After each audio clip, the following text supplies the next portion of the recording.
Wow! Sino ang masaya narito ngayong umaga? Ayan. Tayo ay masaya ngayong umaga at talaga naman patuloy yung kasayahan, yung kagalakan sa ating puso sapagkat kasama natin ang Panginoon. Amen? Amen po ba? Kasama natin ang Panginoon? Kasama natin ang Diyos and in His presence there is fullness of joy. And of course, nearness of God is likeness of Him. The more na tayo po'y malapit sa Panginoon, the more na ang Panginoon nagmamanifest sa atin yung Kanyang image. Praise the Lord. Welcome po sa gawain ng Panginoon. Welcome sa Acts Community Ministries. And of course, welcome sa ating online service. Ang pagpapala ng Diyos ay patuloy na sumagana sa inyong buhay. Amen. At sumainyo rin. Ayan.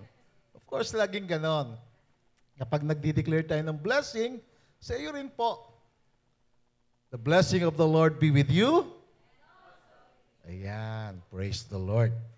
So, salamat sa atin pong Panginoon na tayo po ay Kanyang patuloy na iniingatan at pinagpapala, of course, at patuloy na tinutulungan. No po? So, ngayong umaga, ako po ay mangungusap, mangangaral. I will preach this message about Jesus heals the brokenhearted. Naniwala po ba kayo doon? Pinapagaling ng Panginoong Hesus yung mga bagbag yung puso, yung mga napipighati, yung mga nalulungkot, nakakadama ng tinatawag na emotional pain. We will allow the Holy Spirit this morning to heal your heart. Pagalingin ang iyong puso, ang iyong kalooban. Alam po ninyo, we live in a world of hardship and heartache. Ang mundo natin, ang mundo natin dahil sa kasalanan ay punong-puno ng kahirapan, ng kaguluhan, at ng sakit ng kalooban. Sino sa inyo nakakaranas nun? Na sakit, masakit ang kalooban, na talagang nakaranas ka ng pighati at matinding kalungkutan. Maraming tao nakakaranas ng talagang malalim na kalungkutan. Natawag na emotional pain. Yung iba nakaranas talagang they are broken-hearted. You see, ang iba po sa atin ay nakakaranas na talagang pighati ka, malungkot ka, nakaranas ka ng matinding kalungkutan o sama ng loob kasi ginawa mo na ang lahat sa isang tao, tinulungan mo siya, ginawa mo lahat ng kabutihan at bandang huli, ikaw pa ang masama. Sino sa inyo nakaranas nun? Nangyayari yon na kumbaga, ginawa mo na mabuti, tapos yung binalik sa iyo, talagang kakaiba yung naging ugali sa iyo. So, ang iba naman din ay nakakaranas ng tinatawag na nalungkot sila, napigati sila, sapagkat merong isang mahal sa buhay na kanyang minamahal na nawala na o nasa piling na ng Panginoon. Ang iba ay nakakaranas sa tawag na naging broken-hearted sila because nagkaroon ng tinatawag na pag-aaway sa pamilya, o paghihiwalay, o yung iba ay nawalan ng trabaho, nakaranas sa tawag na emotional trauma na naging dahilan upang makaranas ng matinding kalungkutan ng puso.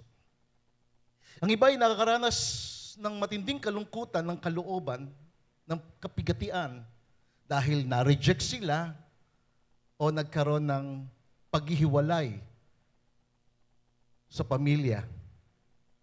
O yung iba nakaranas na tawag na pag-aabuso o pagmamalupit o masasakit na salita na narinig mo at ikaw ay talagang nasaktan, napigati. Ang iba ay nakaranas na tawag na physical suffering sa pamagitan ng sakit, ng karamdaman o ng aksidente na nagbigay ng matinding kalungkutan sa kanya. Ngayong umaga, tingnan po natin ito. A broken-hearted person can often lead to workaholism, alcoholism, or even promiscuity and other self-destructive forms of behavior.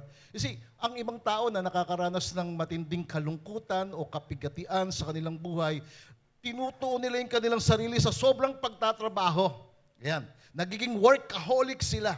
Doon nila binubuhos yung kanilang kalungkutan.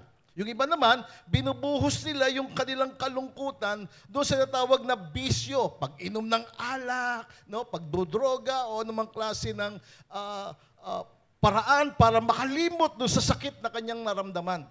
Yung iba talagang nag-iiba naman ng pag-uugali, no, natutuon sa mga bagay na makamundo na para makalimutan niya yung sakit na kanyang nararanasan. Kasi they are desperately seeking healing and accepting temporary relief. So ginagawa nila yon para talagang gumaling sila. No? Na sabihin na lang na sa paglipas ng panahon, gumaling din ako. Mawala itong sakit ng kalooban, mawala itong kalungkutan. Naghahanap ng tinatawag na temporary relief. Mga kapatid, guys, kung sabihin sa inyo, sino man o anuman ang ginawa sa iyo, nakaranas ka man ng sakit ng kalooban, ng pakiramdam sa iyong kalooban, nais kong sabihin sa inyo, ang Panginoong Hesus ay nagpapagaling. Can we give Him the praise? Jesus can heal us no matter what breaks your heart, no matter what happens in your life, Jesus can heal you. Sabi ng Luke chapter 4 verse 18, Jesus said, "The Spirit of the Lord is upon me, because He has anointed me to preach the gospel." This is His mission statement, to preach the gospel to the poor, so that the poor will no longer be poor. Kaya yung mga mahirap nakarinig ng mabuting balita, inaangat ng Panginoon ng kanilang buhay, yung kanilang kaisipan, yung kanilang mentalidad, inaayos ng Panginoon. And the Lord said, "The Father, He has sent me to heal the brokenhearted." Yun yung kanyang ikalawang mission. Pagalingin ang mga bagbag na puso, pagalingin ang mga nalulungkot, ang mga napipigati, yung mga nakaranas ng sakit ng kalooban. Yun yung kanyang nais na gawin. The Father, Jesus said, has sent me to heal the brokenhearted. At kung ano man yung nararamdaman mo ngayon, the Lord will heal you. Amen? Kaya lang, ano po ang dapat nating gawin para maranasan yung kagalingan na binibigay ng Panginoon?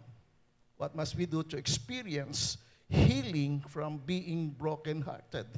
Kung ikaw man yung isa doon sa sinabi natin kanina na nakaranas ka na talagang nakarinig ka ng masakit na salita, nagalit ka, nainis ka, nasaktan ka, or may ginawan ka ng kabutihan pagkatapos iba yung ginanti sa'yo, or talagang nakaranas ka ng matinding sakit ng kalooban na nangyari sa'yo dahil sa nangyari sa pamilya. So ano dapat gawin para gumaling? Una po, we must believe that Jesus heals the brokenhearted. Pakisabi sa katabi mo, maniwala ka. Sumampalataya ka na si Jesus nagpapagaling. Amen? Si Jesus nagbibigay ng kalayaan. Siya yung nagpapagaling ng mga bagbag na puso. The Lord Jesus said in our text kanina, He has sent me, the Father has sent me to heal the brokenhearted. Pinadala ko para pagalingin ang mga bagbag na puso. Now, the word broken-hearted in Greek is syntetrimenus tenkardia. Ang haba. Syntetrimenus tenkardia. Nang ibig sabihin, crushed. Ayan, durog. Or shattered heart. Na talagang durog at bugbog na puso. Napipighating puso. Yun ang ibig sabihin ng broken-hearted. Kung nakaranas ka, kung na broken ka, talagang parang iba'y naramdaman mo, nadurog ka. Nakita mo yung crush mo o yung karelasyon mo, may iba na. Ayan, parang ganon. Na talagang nabugbog ka, napighati ka. Naranasan mo yung matinding sakit ng kalooban. You see, broken-hearted, it is a state of intense emotional pain or sorrow. Ito ay estado, kalagayan ng matinding emotional pain, matinding sakit sa emosyon, matinding paghihirap ng kalooban, resulting, of course, sa betrayal, tinraidor ka, niloko ka, no? Or resulting from the separation of a relationship, paghihiwalay, o yung meron kang mahal sa buhay na ang aga na kinuha ng Panginoon. Or maybe there's a significant loss sa buhay mo, at iba pang mga tinatawag na profound disappointments. No? Yung talagang malawak at matinding, kumbaga parang pagkasipayo Yan, masyadong malalim. Yung talaga na-disappoint ka sa buhay. It conveys the idea of someone whose heart is broken. Ito nagpapakita ng isang idea, no, ng isang pangyayari sa buhay, talagang you are deeply distressed. Malalim ang iyong tinatawag na pagkainis or pagkagalit sa kalooban mo, nakaranas ka ng matinding pain emotionally. Nakaranas ka ng matinding kalungkutan at pagdadalamhati. Pero mayroong mabuting balita. Pakisabi sa katabi mo, ang Panginoong Hesus nagpapagaling. Jesus said, the Father sent me to heal the brokenhearted. To heal. No, naparito ang Panginoong Hesus para magpagaling. Hindi nais ng Panginoong Hesus na dala-dala mo yung bigat ng kalooban mo, bigat na naranasan mo dahil sa sama ng loob, sa galit. Hindi kalooban ng Panginoon na magdala ka ng bigat sa iyong kalooban, ng matinding kalungkutan, sapagkat hindi ka dinisenyo ng Diyos para ikaw ay magdala ng mabigat na bagay sa kalooban mo. Amen? Hindi ka dinisenyo ng Panginoon para maging malungkot. Pakisabi sa katabi mo, nais ng Panginoon maging masaya ka. Ayan, maging maligaya ka.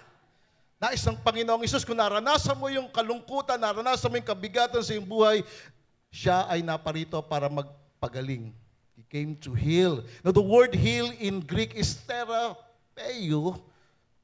Therapeo na ang ibig sabihin to cure, to treat, and to restore, to help. Ayan, therapeo na. Diyan galing yung salitang, yung English word na therapy. Ayan. Na pagalingin ka, i-restore sa iyo yung kagalingan. Therapy is the process of treatment and making someone well or whole again. Yan. Kaya Jesus said, the Father has sent me to heal the brokenhearted. Na magbigay ng kagalingan, na maging buo ka, na ikaw nadurog ka, na pighati ka, maging buo ka. The only thing that we should do is just believe. Pakisabi sa katabi mo, maniwala ka, sumampalataya ka, na si Jesus nagpapagaling ng bagbag na puso. Amen? Can we give Him the praise? Nagpapagaling siya. Sapagkat hindi niya nais na ikaw ay maging malungkot. That is why the Bible says, in Psalm 34 verse 18, in the Amplified Bible, it says, the Lord is near to the heartbroken. Do you believe that?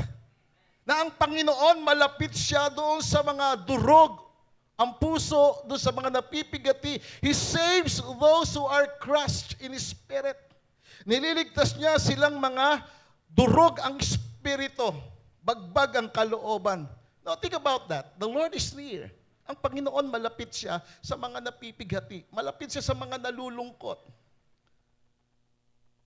Now, the word broken-hearted in Hebrew is shabar. Parang shabar. Shabar yung malungkot. Parang silent R. No? Shabar. Which means being shattered or broken. The Bible says the Lord is near to the heartbroken. Kumbaga, God doesn't avoid us or stand in a distance when we suffer a broken heart. Hindi lumalayo ang Diyos sa'yo kapag nakakaranas ka ng matinding kalungkutan. Kumbaga, feeling mo lang na parang ang layo ng Diyos. Na parang hindi ka niya pinapansin. Hindi po, mga kapatid. Malapit ang Diyos sa mga taong nalulungkot, sa mga taong napighati, sa mga taong nakaranas ng sakit ng kalooban. He is near to us when we were in pain. Malapit siya sa mga panahong ikaw ay malungkot, sapagkat ang Diyos ay hindi nagpapabaya. Hindi siya nangiiwan. Amen? Hindi kanya iwanan. Hindi kanya pabayaan. Kaya sabi ng Biblia, ang Diyos malapit, ang Panginoon malapit sa mga napipighati. Ang problema lang sa ibang tao, kapag nakaranas sila ng sakit ng kalooban, no, hindi nila tinatanggap o hindi nila tanggap na malapit ang Diyos sa kanila. Na laging ang bukang bibig nila, ang iniisip nila, where is God? Where is God in this time of my suffering? Nasaan ang Diyos sa panahon ng aking paghihirap? Nasaan ang Diyos sa panahon ng aking kalungkutan? Nasaan ang Panginoon sa panahon na nawala ang aking minamahal? You see, it is just a feeling. The truth is, ang Diyos hindi siya malayo. Sabi ng Biblia, siya ay malapit sa mga heartbroken. upang siya ay magbigay ng kagalingan. Amen? Jesus came to heal the brokenhearted.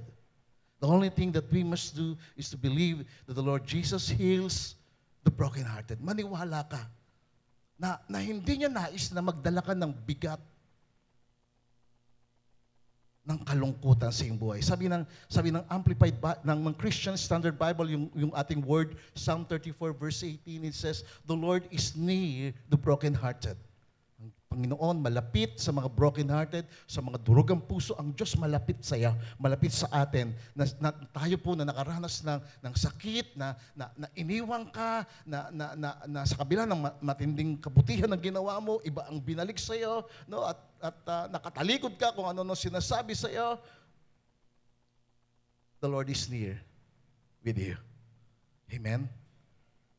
He saves those who crushed in spirit. No, the word save, tingnan natin, in Hebrew is yesha, na ang ibig sabihin to avenge, to defend, to preserve, and to rescue those who are crushed in spirit. When the Bible says the Lord saves those who are crushed in spirit, ang Panginoon ang siyang mag-a-avenge sa iyo. Ang Panginoon ang siyang gaganti para sa iyo. Vengeance is mine, says the Lord. He is the one who will avenge, to defend, to preserve you, and to rescue you from that suffering.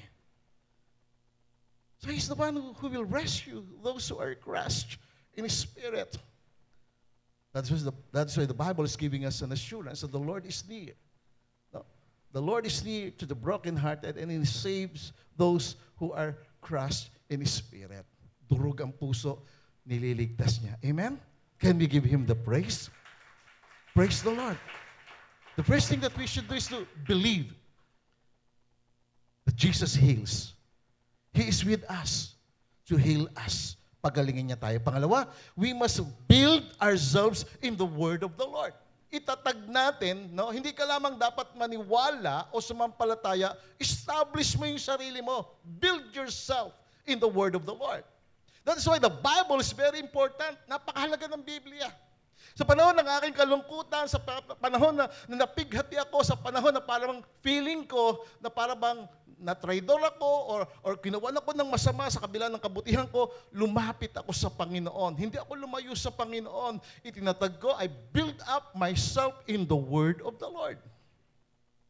Kaya gawin natin, mga kapatid, kung nakaranas ka ng kalungkutan, no, nakaranas ka ng matinding pang-aapi o pagmamalupit sa iyo o masasakit na salita na narinig mo na talagang sa piling mo parang nung sinasabi sa iyo masasakit na salita parang gusto mo nang matunaw. No? Sino sa inyo nakaranas noon?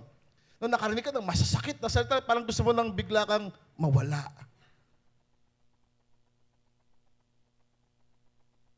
But you must believe that the Lord heals, and you must build up yourself in the Word of the Lord for your healing.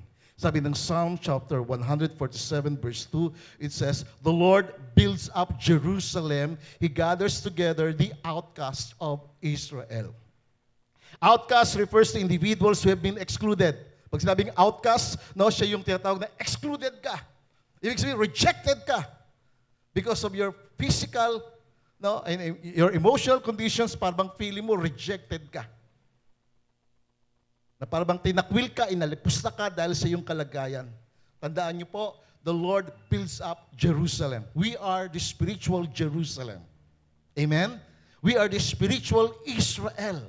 And it says, the Lord builds up Jerusalem, or the people of God, the believers, the spiritual Israel, He gathers together for Himself.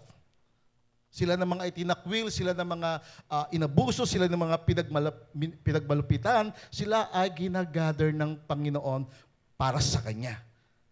And it says, kung mafe-feel mo na outcast ka, rejected ka, the Lord is here to heal you.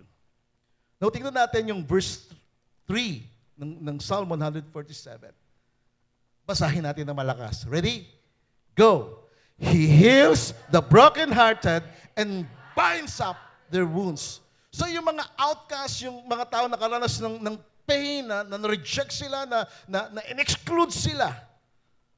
The Bible is saying, the Lord heals the brokenhearted. He heals. So you must build up yourself in the word of the Lord. You must believe that the Lord heals. Maniwala ka, sumampalataya ka na ang Panginoon ang papagaling at itatag mo ang iyong sarili sa salita ng Panginoon because He heals the brokenhearted.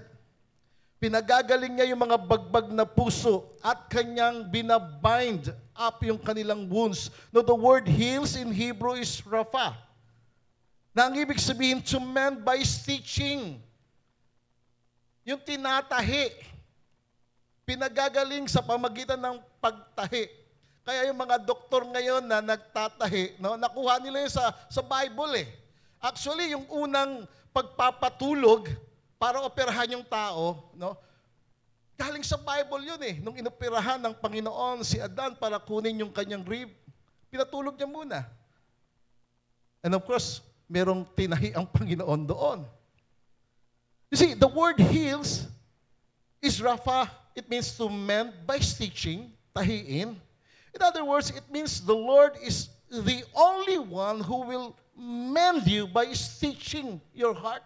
Natahiin ng Panginoon yung durug-durug mong puso, yung napighati mong puso, yung nasaktan mong kalooban, pinagagaling ng Panginoon. And the word binds up in Hebrew is kabash, na ang ibig sabihin to wrap firmly. Na talagang talian ng matindi. When the word of the Lord says He heals the brokenhearted and binds up their wounds, it means the Lord is giving support, comfort, and complete healing to those who are experiencing deep emotional pain and distress. Talagang yung mga nakaranas na talagang matinding distress, yung emotional pain, tinatahi ng Panginoon. Spiritually speaking, siya yung tumatahi ng bugbog na puso. Siya yung nagbibigay ng support. Siya yung nagbibigay ng comfort, ng kompletong kagalingan. Amen? Can we give Him the praise? Ano man yung pain, ano man yung suffering, ano man yung nararamdaman mo, the word of the Lord is giving us an assurance of emotional and physical healing that brings recovery and well-being. Sa panahon ng kalungkutan, huwag kang lumayo sa Panginoon. Sapagkat ang Panginoon malapit.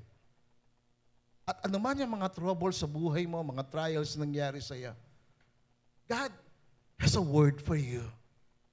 The reason why I'm here, telling you this, kasi ako mismo naranasan ko eh. Kung ano man yung sinasabi ko sa pulpit nito, kung ano man yung tinuturo ko, sinishare ko, I experienced that.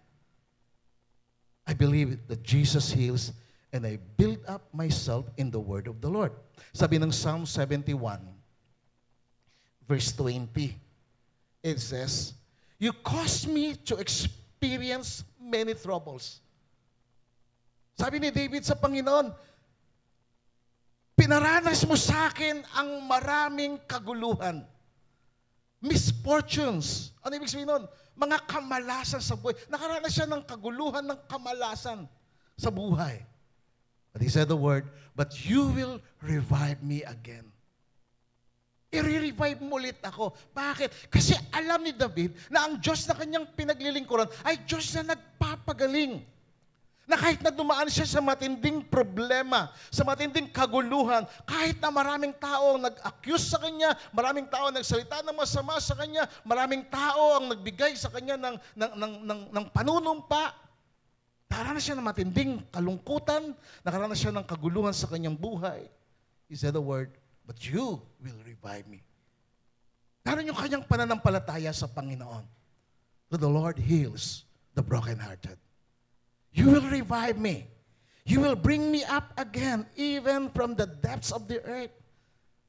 Itatayo mo ako muli kahit na nandun ako sa malalim na hukay. Kahit na malalim yung pagkakalubog ko sa problema, sa kaguluhan, sa kalungkutan. Kahit na parang mukha akong okay, but deep inside hindi ako okay. Di ba? Nakita ka na ba o nakarinig ka na ba ng tao na sabi sa'yo na okay ako, tingin mo lang. Pero sa loob ko, hindi ako okay. Bakit? Pagbag ako, durog ako. Bakit? Kasi meron akong mahal sa buhay na wala. Bakit? Kasi ito naranasan ko. Ang hirap makatayo. But you must believe. Maniwala ka na ang Panginoon nagpapagaling. Maniwala ka sa Kanyang salita that He will revive you again. That He will lift you up again. At hindi lamang yon. Sabi ng verse 21, you will increase my honor. Iaangat muli ang aking karangalan, ang aking dignidad. Itataas mong muli. And then you will comfort me once again. Amen? Ang ganda ng salita ng Panginoon. Can we give Him the praise? Sa panahon ng kalungkutan, hindi ako lumalayo sa Panginoon. Sa panahon ng kalungkutan, nabagbag ako, hindi ko tinutuon ang sarili ko sa sobrang pagtatrabaho. O sa paglalasing, o sa bisyo. Kasi sa panahon ng kalungkutan, sa panahon ng paghihirap ng kalooban, mas malapit ang Panginoon. Bakit? Kasi sabi niya, siya'y mas malapit sa mga pagbagang puso. Amen? He will increase your honor because you believe. Because you build up yourself in the word of the Lord. He will revive you again. He will lift you up. He will increase your honor and He will comfort you. Amen? Can we give Him the praise? Purihin ang Panginoon. The Lord heals the brokenhearted. Nabasa ko ang story na ito tungkol kay Bill Broadhurst. Isa siyang Amerikano na nakaranas siya nitawag na brain aneurysm. Baga na ang kanyang katawan, kalahating katawan ay na-paralyze, yung left side. Pero bago mangyari yon, bago siya makaranas na tawag ng heartbreak o matinding kalungkutan sa kanyang buhay, itong lalaki ito, si Bill Broadhurst, ay talagang mahal niya itong sport na marathon. No? Yung talagang gusto niya laging sumali sa mga ganitong contest. At isa pa, yung kanyang hero na ang pangalan ay si Bill Rogers, isang famous marathoners, ay sumali rin doon sa contest na yan na Omaha, Nebraska, 10,000 kilometers. So ito si Bill Broadhurst ay sumali sa contest na yan kasi yung kanyang favorite o yung kanyang hero na si Bill Rogers ay sumali din. And besides, gusto niya talaga yung marathon. So sa contest na yon, marami nag-participate. At yung iba natapos nila yung 30 minutes na pagtakbo. Yung iba ay natapos nila 60 minutes o isang oras. Pero itong si Bill Broadhurst, ang tagal bago niya matapos yung contest na yan. Kasi may nangyari sa kanya. Yung kanyang left side na manhid. So habang tumatakbo siya, nakaramdam siya ng matinding pain, matinding sakit. Kaya lang, pinilit niya pa rin tumakbo. So hinihila ng kanyang kanang paa yung kanyang kaliwang bahagi. At umabot siya ng 2 oras kasi yung iba natapos nila 30 minutes, yung 10,000 kilometers na yun, yung iba natapos nila 60 minutes or isang oras. Siya inabot siya ng 2 oras. Hirap na hirap siya. At ang mga tao nag-aalisan na kasi nainip na eh. 2 oras na eh. Siya na lang yung last. Nag-aalisan na yung mga tao, parang iniwan na siya. No, feeling nitong si Bill Broadhurst na talagang parang wala na, hindi niya nakakayanin. After 2 hours and 20 minutes, nakaramdam siya talaga na mas matindi pang pain. Kaya lang nakita niya yung finish line. Malapit na siya sa finish line. At nakita niya yung finish line, sabi niya, dahil nakaranas siya ng matinding sakit, sabi niya, parang ayoko na. What's the use? Sabi niya sa sarili niya. Ano pang dahilan para tapusin ko itong marathon na ito na makaabot pa ako sa finish line? But again, he decided to finish anyway. Kumbaga, pinilit niya pa rin matapos kahit na hirap siya. Ganyan lang siya, usad lang siya. Hirap na hirap siya, hinihila niya yung kalahating katawan niya. Pero tinapos niya, nakarating siya ng finish line. At pagdating niya doon sa finish line, dumating yung hero niya, si Bill Rogers. Kasama ng maraming tao. Akala niya wala nang tao kasi nag-iisa na lang siya. Kasi nag-alis na. Inabot kasi siya ng 2 oras at 20 minuto. Nagulat siya. Pagdating niya sa finish line, nagtakbuhan sila Bill Rogers, tsaka yung maraming tao. Tuwang-tuwa, nagsisigawan, nagpapalakpakan na sa kabila ng hirap, tiniis niyang makarating sa finish line. At pagdating niya doon sa finish line na yan, nilapitan siya ni Bill Rogers at si Bill Rogers actually siya yung nanalo. Siya yung tumanggap ng gold medal. Kinuha niya yung kanyang gold medal. Binigay niya kay Bill Broadhurst. At sinabi sa kanya, yung ganitong salita, Bill Broadhurst, you are the real winner. Ikaw yung talagang winner. Kunin mo itong gintong medalya. Alam niya, tuwang-tuwa siya. Akala niya, wala ng mga tao. Akala niya hindi niya matatapos yung finish line dahil sa kanyang sakit na naranasan at naramdaman. Na hirap siya dahil halos patay na yung kanyang katawan. Alam niyo po, mga kapatid, nais kong sabihin sa inyo, minsan sa buhay natin, gusto na nating mag-quit. Ayaw mo nang pumunta ng church kasi masakit ang iyong kalooban. Nakaranas ka na matinding sakit ng kalooban. Na feeling mo, iniwanan ka na. Wala ka ng kakampi. At yung sakit ng kalooban mo malalim. Na parang wala ka ng kasama. Na parang wala nang nagmamalasakit sa'yo. At sinasabi mo sarili mo, bakit pa ako magpapatuloy? Bakit pa ako maglilingkod sa Panginoon? Wala nang nagkikir, wala nang nagmamalasakit sa akin. Pero nais kong sabihin sa inyo, mga kapatid, ang katotohanan, merong isa na nagmamalasakit at nagmamahal. Ang kanyang pangalan, si Jesus.